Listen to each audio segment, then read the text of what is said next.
Ever have one of those moments when your kindness showed up in work boots?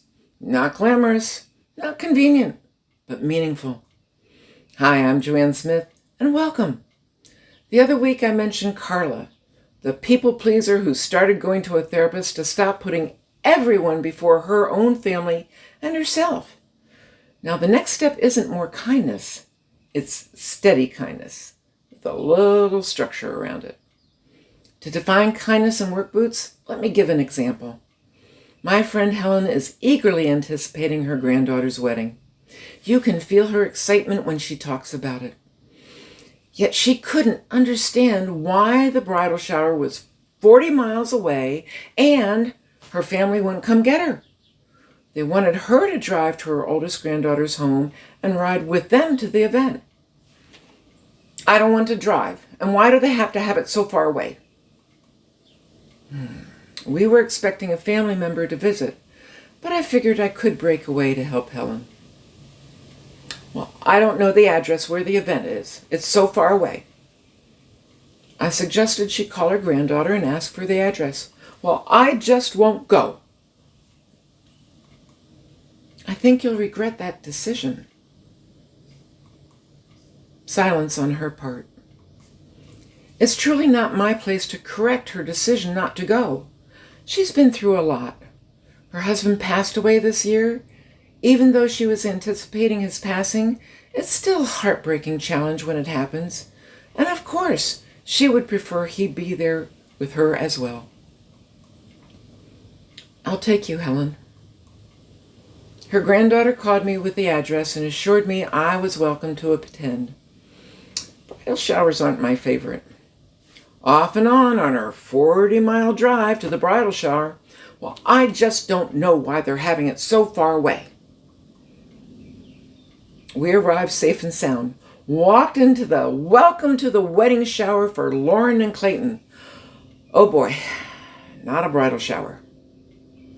The event was lovely, well designed. Food was excellent. The main game was a questionnaire for the bride and groom. Who is the better cook? Who is the better driver? And to their credit, they agreed on most answers. All the things I'd been dreading never happened. I had a good time. Helen had a great time. She won 2 prizes, which she gave to the bride. The ride back home was terrific. Helen was glad she went, and so was I. And somewhere in all of that, Helen started thinking about maybe some of those connections don't just happen.